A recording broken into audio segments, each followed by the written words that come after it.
今晚连接前两百个看上天地前面节目了几百个十九。内丘哈萨鲁诺那国家我们相当看些切的左右。土港跟这度点比亚顿的啦，俺从哈萨拉学的，不将亚顿就领了，大国的先把马子相当看的英国做，明显啦亚也不这边无语出来，内丘讲的就把人。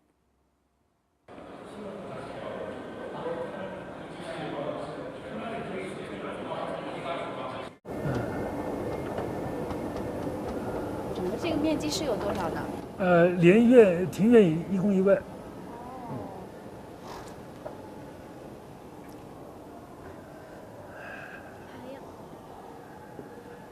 你看，这是我们的参观路线。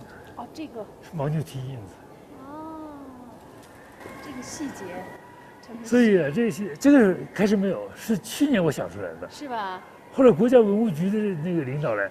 你说这谁想的？这想太好了！创意真的特别好。我们沿着金色的牦牛蹄印，去参观。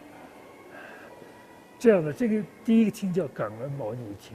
我们为什么要做这个牦牛博物馆？就可以说这个全面反映我们宗旨的就这句话，2句话。第一句话呢，就是没有牦牛就没有藏族。亚面的 premise， 是吧？第2句话呢，就是。凡是有藏族的地方就有牦牛，陪着有啥苍茫亚有人，是吧？这个就是我们需要感恩的。对。我们为什么要建这个博物馆？对，这是第1句话是世事办成大师说的，第2句话是我们藏族地区的民间的谚语。这个厅就是叫港湾牦牛厅。港湾牦牛厅的。啊。你看看，这是野牦牛。那是这一圈一圈是家牦牛，最上面是这藏族。这个什么意思？藏族驯养了牦牛，牦牛养育了藏族。无语出呢，启动个家俺正俺日落了，江西如西巴里，启动个家等着蹲住了，江西给我和7年和他升级，不用的用年列蹲住巴里。前后从旁边移动俺家人右边，像折腾的路这他个人了，错瓦想。启动个家个这过年了，不用当卡扎尼北京的逻辑。然后北京中期党委中医前目军把党，北京八镇错别党委书记党林志斌叶金娘。移动这些了，阳下不用的用年亚丁族林的祖巴里。为什么那么多年之后选择再一次回到西藏呢？是这样，我觉得因为我刚来西藏的时候刚20出头啊，我所有的青春呢岁月都是献给了西藏。所以呢回到北京啊，在北京工作的时候，我每年都要来西藏，我觉得好像这个地方是我的家似的。那么后来呢，到了2010年。我想呢，我说，2010年呢56岁，当时我就想啊，我说我要为西藏做一件什么事儿啊，想了很多，什么包括写书啊，或者是拍电影啊、拍电视剧啊等等都想过，但是最后我想到了要做一个博物馆。为了这个博物馆，后来我就辞去了我当时担任的北京出版集团党委书记和董事长这个职务。重新返回西藏，然后用3年时间建立了这个西藏牦牛博物馆。到了一定的年龄，而且从这样一个行政的职务辞去这个工作，只身来到西藏，我想可能很多人不会理解你的这种做法。是，有人说这老头那个脑子进水了，脑子有问题了。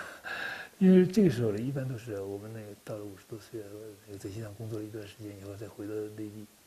可我恰恰在这个时候要退休的时候，又重新返回西藏，所以这确实有的人不太理解。为什么会这么执着地回到西藏呢？因为很简单，就是因为我要做一个牦牛博物馆。为什么就是要想到做牦牛博物馆呢？那么很多人呢认为，一说到西藏或者藏区啊，就马上想的就是寺庙和喇嘛。其实我们知道了，藏传佛教确实它是博大精深，我非常尊重它，啊。但是很多人不知道，藏传佛教到今天也是它是1000多年的历史，是不是？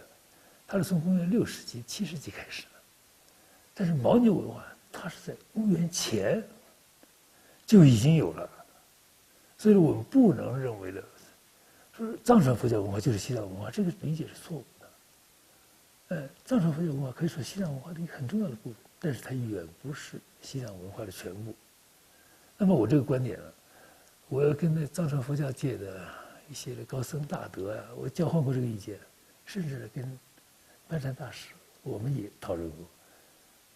他认为他很同意我的意见，但是这样。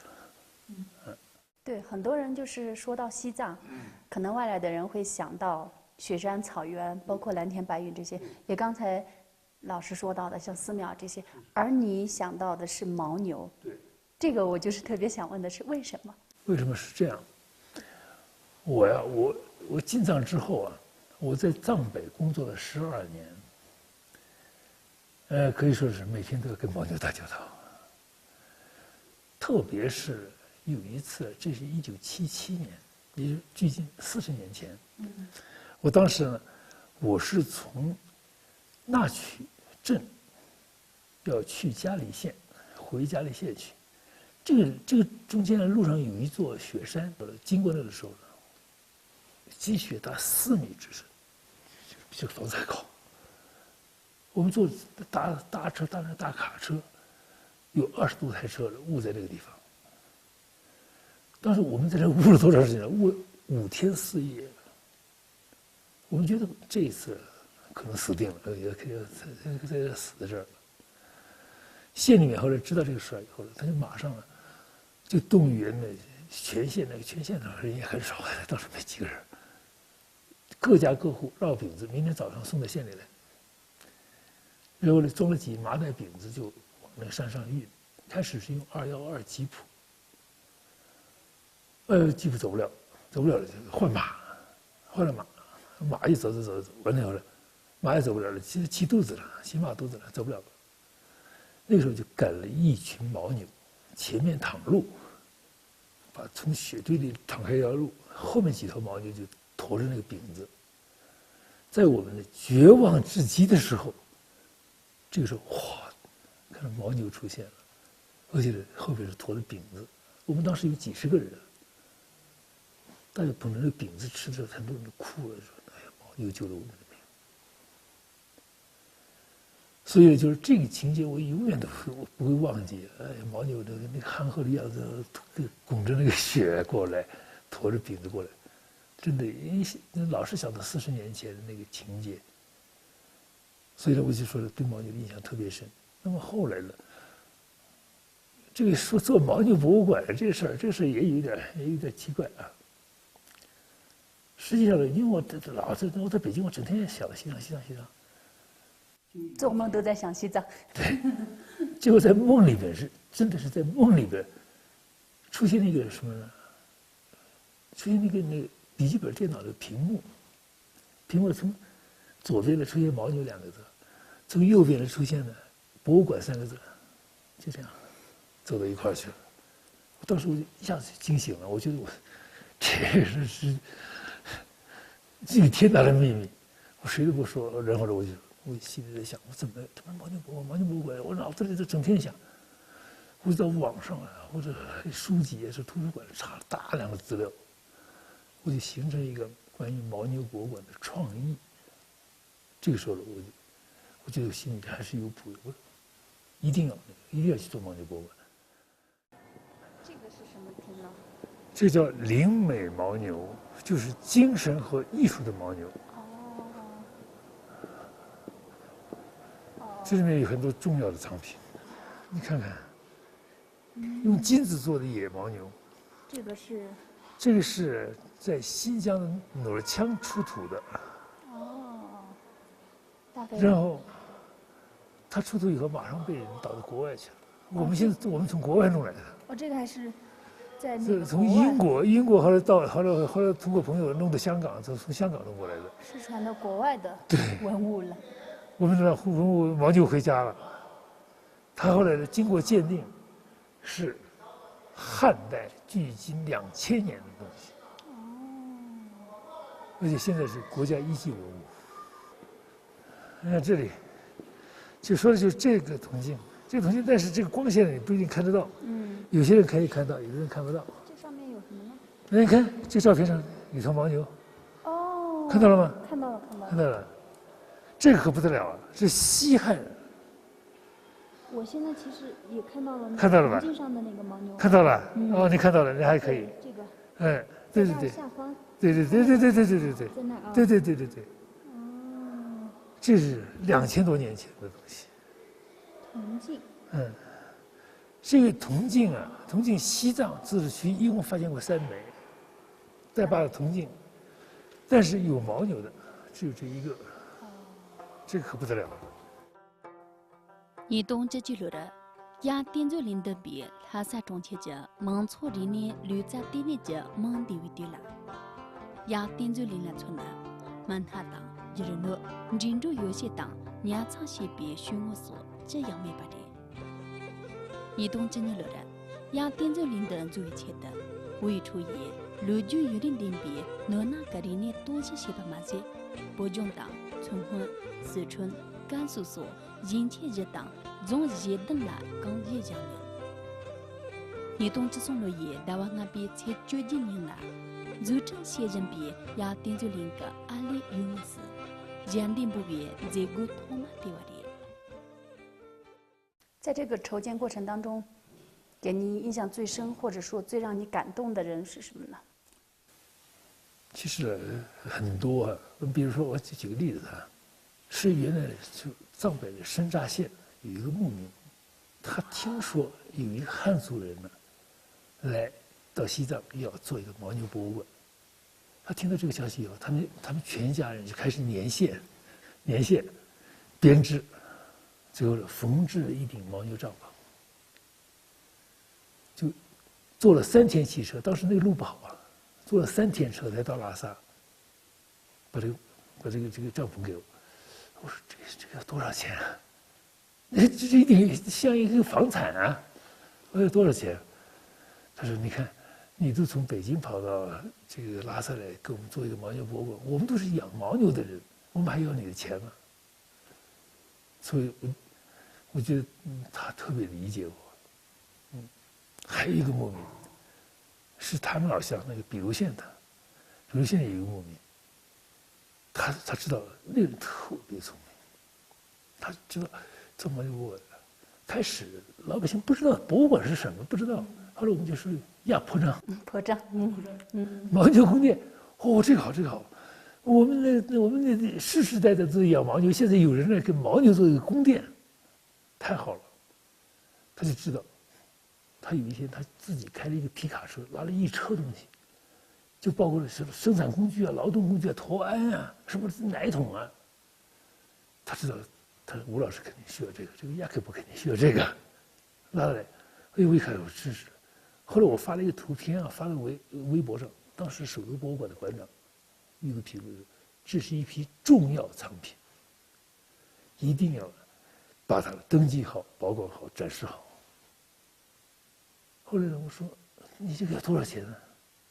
他又是这个话：“你一个汉人，你来到西藏来做牦牛博物馆，我们这些世世代代这个受牦牛恩惠的人，那么你现在，我们还要你的钱吗？”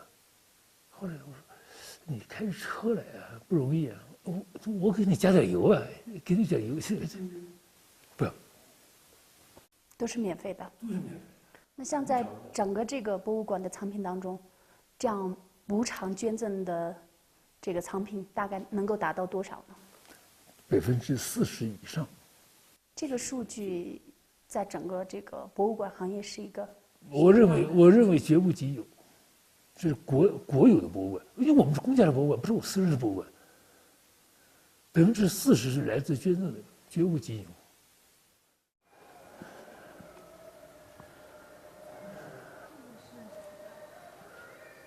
啊，这个牛粪墙，我们呢很多人呢，他们问西藏牦牛博物馆的镇馆之宝是什么呀？我说我不太赞成这个镇馆之宝的概念。因为在反映牦牛和藏族关系的这个意义上说，每一件藏品它都是很重要的。但是如果一定要问镇馆之宝是什么，就是牛粪。牛粪是你们的镇馆之宝？对，为什么呢？如果在辽阔的牧区没有牦牛粪，牧民怎么样度过漫漫长夜？怎么样度过凛凛寒冬？怎么样传递薪火？所以呢，我觉得牛粪呢，因为我们生活在牧区时间长了，对牛粪有一种特别亲近的感觉。他说：“人家说我臭不臭啊？”我说：“你闻闻牧草的香味儿，对，是不是牧草的香味儿？”是。哦，真的是。今天我们康巴卫视的明星主持啊，要给特殊的关照，可以进帐篷去。啊，真的吗？到我们家来做会儿客。到吴老师家的帐篷去。哦，对，到我们家坐会儿。这个就把牧区的整个就完全复原了，场景就搬过来了。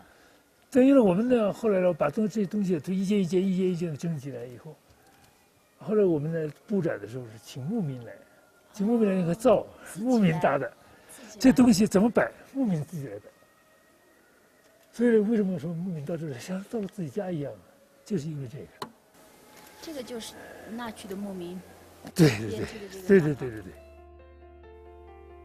罗我送这里来扎地当做正七八节，你懂这些落叶，大王阿比才9几年了，不用亚丁就连我是过些八的，第嘛子大王这边才9几年是错用了人们里把它关键些八的。我知道在这个开馆当天有2个细节特别的有意思，一个是说我们的捐赠这个藏品的牧民是第一个观众，一个是我们的这些捐赠者坐在主席台上，而我们参加这个开馆仪式的领导是坐在下面的。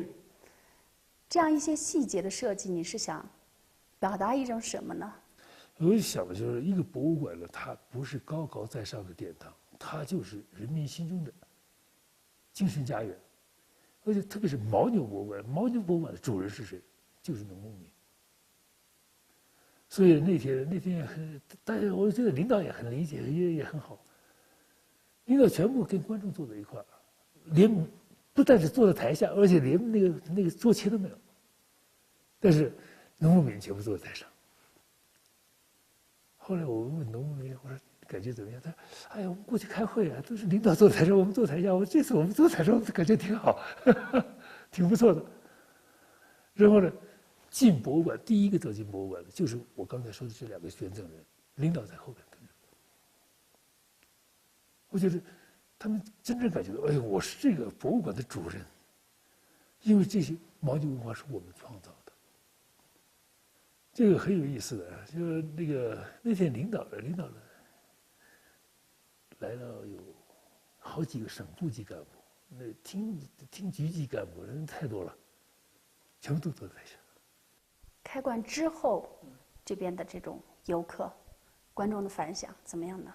基层牧区来的人呢，他们来看看这个，他们觉得哎呦太好了，这个博物馆，哎呀，我们没想到牦牛还能做一个博物馆，啊。那个很多拉萨市民呢，他们呢到了周末是不是啊？他们会来一家几代人，有的是4代人，老爷爷说老奶奶带着，完了背着孩子来看，就是我们过去的生活就是这样。这个我觉得牦牛博物馆真正达到目的是这个，就是我们的为西藏的这个历史留下了一个记忆，而且是一个比较整体的记忆。这个牧民到这儿来，有一个牧民，他写了一段话，写了什么样的话呢？后来他说，我们我们过去到寺庙是可以，到寺庙我们不是拿甘露丸，我们到寺庙可以拿到甘露丸，我们到牦牛博物馆虽然拿不到甘露丸，但是我们可以看到自己的历史和文化，像回到家一样。哎呦，我认为我这个牦牛博物馆这个对你是最高的评价。最高的评价。我说以前受了多少苦啊，受了多少累啊，他这一句话我全部是世人，我觉得都是回报，就这一句话回报。你东这住路也，大瓦这你比才9个年呢，你东这等路也，大瓦从比才9个年纪巴的，不用这也定做临界，北京中切人我去当，假期我们相都看个连续的了。北京的送年，我拿北京的学姐比，托更个我拿人都表演。我与出也，也个比我当，也当这话有比，同时处于我这。亚当的话有别，我在在前人安着他，北京的人都写别，没张蹦送他，点木大赛还有不的。关于博物馆，接下来你还有什么打算呢？我知道去年博物馆首次离开这个拉萨，走进了首都，而且反响也特别好。是这样的，下一步是，我们觉得在冬天呢，这拉萨人也确实比较少啊。我们到冬天呢，就到内地去传播西藏文化，到一些大都市去，甚至还到国外去。另外呢，我就是说，我们的这个，在随着我们的工作的深入啊，这个牦牛博物馆呢，还在不断的征集藏品，不断的加强研究。比如说，他的家乡，比如这个人就是跟牦牛有关系的。是不是？他的家乡的隔壁一个县叫巴清，也是个牦牛帐篷嘛，大牦牛帐篷嘛，巴清，甚至呢，我们最有名的长江这处不就是母牦牛河吗？现在据我们考据，在整个青藏高原，可能有1000多处地名都是跟牦牛相关的。你说这个牦牛呢，它在西藏的大地上，在西藏的历史上，它有多么重要，连地名都是叫牦牛。我可以这样理解吗，吴老师？就是说你从一个最初的想法，到现在博物馆已经建成了，变成了你的现实，而这不是你最终的目的，你还要继续来丰富它的内涵。当然，要继续往下走下去。是，那个你说的正是我想的，就是牦牛博物馆呢。为什么说牦牛博物馆？通过牦牛博物馆可以去认识西藏，认识藏族。那么，在我们的大厅里面，我们呢有一个牦牛品性。什么品性？憨厚、忠勇、悲悯、尽命。为什么叫尽命呢？就是他以生命去完成他的使命。后来人家说：“你这是牦牛吗？”我说：“是牦牛。”同时也是藏族，这个民族就是这样的。他们憨厚，他们忠勇，他们悲悯，最后他们尽力。